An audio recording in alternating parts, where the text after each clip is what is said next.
दोस्तों नमस्कार, मेरा नाम है मनीष कुमार सिंह और आप देख रहे हैं 4 PM महाराष्ट्र। आपका बहुत बहुत स्वागत करता हूं। दोस्तों एक खबर आपको देने जा रहा हूं, बड़ी इंटरेस्टिंग खबर है। एक किस्सा के तौर पे भी आप इसको ले सकते हैं कि महाराष्ट्र में जो एक सीएम है, दो डेप्यूटी सीएम है। अब इन दोनों डेप्यूटी सीएम में से एक डेप्यूटी सीएम है अजीत पवार। उनके साथ एक ऐसी घटना घटी है जिसको आप सुनेंगे तो आप भी जो है सोचेंगे कि महायुति के भीतर क्या वाकई में प्रशासन या अधिकारी इतने सख्त हैं या वाकई में सब कुछ ढीला ढीला चल रहा है। दोस्तों अजीत पवार कोल्हापुर के दौरे पर है और 11 साढ़े 11 बजे वो एयरपोर्ट पहुंचे और वहां से उनको कहीं और भी निकलना था। अब जो रिपोर्ट्स आ रही है दोस्तों, जो खबर आ रही है उसके मुताबिक अजीत पवार के काफिले में एक या दो गाड़ियां खराब हो गई, मतलब उस कंडीशन में नहीं थी कि उस काफिले में चल सके। अब अजीत पवार को इसके बारे में पहले पता नहीं था, लेकिन जब वो गाड़ियों का इंतजार कर रहे थे तो गाड़ियां नहीं आई। अब इस पर पास ही में खड़े कलेक्टर साहब से अजीत पवार जो है वो पूछ बैठे, कलेक्टर साहब गाड़ियां कहाँ हैं? और खबर ये भी है कि अजीत पवार जो है वो अपने बेबाक बयान के लिए जाने जाते हैं और यहाँ भी वो बेधड़क और थोड़े से गुस्से में भी जो है थे, ऐसा सुनने में आया है। और उन्होंने कलेक्टर साहब से पूछा कि भाई गाड़ियां कहाँ हैं कलेक्टर साहब, क्योंकि बड़े मंत्री अजीत पवार एक जगह से दूसरी जगह जाना होता है। अब दोस्तों जब ऐसी खबरें हम सुनते हैं तो लगता है कि जब इतने बड़े मंत्री के साथ ऐसी लापरवाही हो सकती है तो फिर नीचे के स्तर पर जो आम आदमी है, जिसको प्रशासनिक कुछ काम करवाने हैं या सरकारी कुछ काम करवाने हैं, उससे कितनी दिक्कत होती होगी। अब ये कोई नई बात तो नहीं है, दर दर की ठोकर खाना किसी आम आदमी के लिए, किसी सरकारी काम के लिए। हम और आप, हम भी कई बार जाते हैं, आप देखे होंगे एक काम के लिए 10 बार जाना पड़ता है। लेकिन अजीत पवार क्योंकि डिप्टी सीएम है और मंत्रियों के मामले में कोई अधिकारी जो है लापरवाही बरतना नहीं चाहता, लेकिन अगर ये ढुलमुल रवैया किसी डिप्टी सीएम के साथ में है तो आप सोचिए फिर कि निचले स्तर पर क्या प्रशासनिक तैयारियां होती होंगी और क्या चल रहा होगा जब डिप्टी सीएम के साथ ऐसा वाकया हो जाता है। तो दोस्तों ये वाकया बताने के पीछे कारण यही था क्योंकि अजीत पवार से संबंधित दो और खबरें हैं जो आपको मैं बताने जा रहा हूं। लेकिन ये खबर ऐसी है जो आमतौर पर सुनाई देती नहीं है कि एक डिप्टी सीएम जो है उनके काफिले से गाड़ियां गायब हो गई हैं, कुछ कंडीशन में ही नहीं है। जब खुद खड़े हैं अजीत पवार, उसके बाद कलेक्टर साहब से पूछा जा रहा है कि कलेक्टर साहब गाड़ियां कहाँ हैं। तो ये हाल है। खैर अजीत पवार जो है इन दिनों दौरे पर हैं कोल्हापुर के, लेकिन कुछ दिनों पहले ही मीडिया से मुखातिब हुए थे अजीत पवार और उनसे पूछा गया था कि क्या शरद पवार के मंत्री वाकई आपके कांटेक्ट में है? जिस तरीके से महाराष्ट्र में लगातार खबर चलती रहती है कि अजीत पवार के संपर्क में है शरद पवार के नेता, क्योंकि बीच में खबर आई थी कि जयंत पाटिल भी जो है वो अजीत पवार के मंत्री से मिलने पहुंचे थे। और जयंत पाटिल आपको पता है कि शरद पवार के एनसीपी के बड़े नेता हैं और बीच में ऐसी खबरें आती रहती है कि दोनों पवार क्या एक होने वाले हैं, दोनों पार्टियों के मंत्रियों के बीच में मीटिंग हो रही है। लेकिन अजीत पवार ने इस पर जो जवाब दिया वो बिल्कुल अलग ही था। अजीत पवार ने साफ कहा कि मेरे एक संपर्क में शरद पवार के कोई मंत्री नहीं है और एक होने वाली बात पर या आगे जोड़ के कुछ और बड़ा होने वाला उस पर कुछ भी नहीं कहा, लेकिन इतना जरूर कहा कि हमारे बीच में कोई संपर्क में नहीं है उनके मंत्री और हम अपना काम कर रहे हैं। तो ये बात जो है अजीत पवार ने कही है।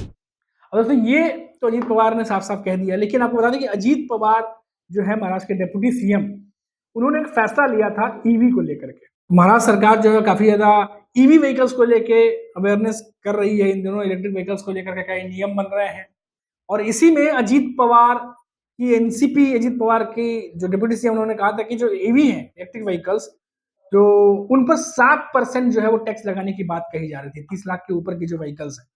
और इस फैसले को पलटते हुए देवेंद्र फडणवीस ने कहा कि 30 लाख की जो गाड़ियां हैं इलेक्ट्रिक व्हीकल्स, उसके ऊपर जो गाड़ियां हैं, जो रेट्स है, उस पर 60% का टैक्स नहीं लगेगा। तो यानी जो अजीत पवार का फैसला था उसे सीधे सीधे देवेंद्र फडणवीस ने पलट दिया। और जब पूछा गया कि ये फैसला पलटने का कारण क्या है तो देवेंद्र फडणवीस ने कहा कि वो अजीत पवार जो है वो डिटेल्स आपको दे देंगे। तो इस पर भी सुर्खियां बनी, भाई आखिर हुआ क्या जो अजीत पवार के फैसले को देवेंद्र फडणवीस ने पलट दिया। अब इसके पीछे कारण चाहे जो भी हो, लेकिन खबर यही है क्योंकि महायुति की सरकार जब से बनी है तब से लगातार ये कहा जा रहा है कि भाई महायुति के भीतर तीनों प्रमुख नेताओं के बीच में किसी न किसी वजह से कुछ ना कुछ खटपट चलती रहती, चाहे वो एकनाथ शिंदे हो देवेंद्र फडणवीस के साथ। जो कुछ भी हुआ, जो रिपोर्ट्स हमने आपको दिखाई, जो खबरें आ रही थी निकल करके हमें दिखाई पिछले कुछ 2-2.5 महीनों में, और उसके बाद हमने देखा कि अजीत पवार के साथ भी बीजेपी के नेताओं की कुछ खास बन नहीं रही थी। और आज की खबर है जब हमने आपको बताया कि कैसे मुंबई की सड़कों में जो कंक्रीट का काम हो रहा है, डामर से छुटकारा पाने के लिए कि कंक्रीट की सड़कें रहेंगी तो सेफ रहेगा, सड़कें ज़्यादा दिनों तक ठहरेंगी, उसको लेकर के जो डिले हो रहा है, लगातार 3 सालों से काम चलता ही जा रहा है, चलता ही जा रहा है और मुंबई की जनता को परेशानी हो रही है। इसको लेकर के भी आज सवाल पूछे गए। एकनाथ शिंदे से बीजेपी के नेताओं ने ही सवाल पूछ लिए और घेरने की कोशिश की। तो साल 2024 के विधानसभा चुनाव के बाद से ही, जब से मायावती की सरकार बनी है और सीएम देवेंद्र फडणवीस बने, उसके बाद से देखा जा रहा है कि महायुति की सरकार तो बन गई है, पर तीनों ही नेताओं के बीच में जो समन्वय है, वो जो एक तरीके से कहते हैं जो जो वेवलेंथ है, वो नहीं बन पा रही है अभी तक। किसी न किसी वजह से कोई ना कोई खबर ऐसी आती है और लगता है कि शायद इस बीच इस मामले में अनबन है। अब 1-2 हो तो मैं बताऊं आपको। अब देखिए, अजीत पवार की बात चल रही है तो एक अजीत पवार से संबंधित और एक खबर मैं आपको बताता हूँ। अजीत पवार जो है, उनसे ये भी पूछा गया था कि जो गार्जियन मिनिस्टर, जो पालक मंत्री को लेकर के जो बात चल रही थी कि भाई वो कब तक सॉल्व होगा। आपको याद होगा कि रायगढ़ से जो अजीत पवार के एनसीपी के नेता थे उनको बनाया गया था, नासिक से बीजेपी ने अपने नेता को बनाया था, और जब ये बात एकनाथ शिंदे को मालूम चली, महाराष्ट्र के डिप्टी सीएम है, उनके नेताओं को मालूम चली, तो उनकी तरफ से विरोध किया गया इन सारी चीजों का और कहा गया कि हमारे मंत्रियों को भी दावे बनते हैं, उस पर भी चर्चा होनी चाहिए। उस समय देवेंद्र फडणवीस महाराष्ट्र में नहीं थे जब महाराष्ट्र में सब चीजें हो रही थी। देवेंद्र फडणवीस उस समय दावोस गए हुए थे और जब वो वहां से लौटे तो ये हुआ कि देवेंद्र फडणवीस जब वापस आएंगे, इस मामले पर एक बैठक होगी और बैठक में तीनों मंत्री बैठ करके जो है वो फैसला करेंगे कि आगे क्या करना है। अब इस मामले पर जब अजीत पवार से पूछा गया तो उन्होंने कहा कि जो मुख्यमंत्री हैं वो फैसला लेंगे इस पर, और क्या करना है क्या नहीं करना वो देवेंद्र फडणवीस बताएंगे। अब देखिए दोस्तों, अभी तक इस मामले पर फैसला नहीं हो पाया है। मतलब कितनी मुश्किल या जटिल है इसका सोल्यूशन निकालना, क्योंकि देवेंद्र फडणवीस जब से दावोस से लौटे हैं तब से ये खबर आई थी कि एकनाथ शिंदे चाहते हैं कि इस मामले पर जल्दी से जल्दी सोल्यूशन निकले, लेकिन ऐसा लग रहा है कि इसको ठंडे बस्ते में डाल दिया गया है और इस समय इस पर फैसला लेने के मूड में देवेंद्र फडणवीस नहीं दिखाई दे रहे कि आखिर किसको जो है वो पालक मंत्री वहां से बनाया जाए।